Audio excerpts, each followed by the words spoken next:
Hello សួស្តីថ្ងៃនេះខ្ញុំនឹងមកបង្ហាញអំពីជីវិតមួយថ្ងៃរបស់ខ្ញុំបន្ទាប់ពីការងារជា developer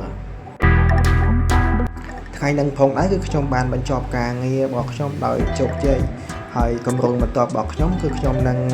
ទៅទិញនៅ mouse ហើយនិង keyboard ដើម្បីរៀបចំនៅកន្លែងធ្វើការនៅផ្ទះរបស់ខ្ញុំឲ្យកាន់តែល្អប្រសើរជាងមុនហើយឥឡូវយើងធ្វើដំណើរចេញពីវត្តភ្នំដើម្បីធ្វើដំណើរទៅហាងនិងទិញអីវ៉ាន់ឥ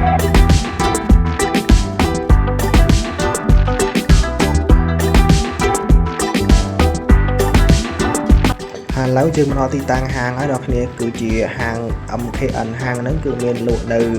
សម្រាប់យើង set up តុជាច្រើនដើម្បីយើងចង់បានហើយខ្ញុំចង់បានគឺមានតែ mouse និង keyboard ទេហើយខ្ញុំក៏បានទិញហើយផងដែរក៏ធ្វើដំណើរទៅផ្ទះវិញដើម្បីធ្វើការ set up តែហ្មងទៅគិតច្រើនតិច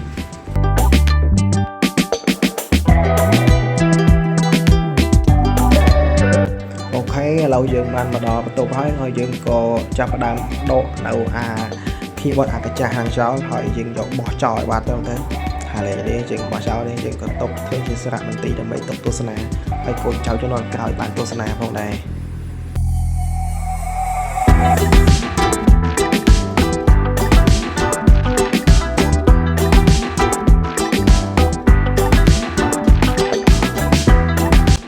តបមកទៀតយើងមកធ្វើការ unboxing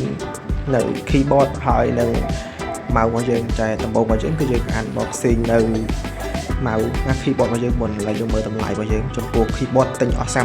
$32ហើយចំពោះ mouse យើងទិញអស់ចំនួន$10ទៅអស់$42អស់ច្រើនប៉ុណ្ណឹងហើយ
ការ set up របស់យើងក៏បានជោគជ័យហើយមកដែរហើយក៏រួចរាល់ផងដែរបើសិនគ្នាមើលតើ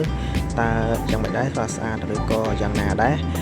បើសិនចូលចិត្តវីដេអូនេះកុំភ្លេចចូលចុច subscribe ដើម្បីមកដើម្បីឲ្យខ្ញុំឆាប់បាននៅមូលដ្ឋានរកលុយផងអ្នកគ្នា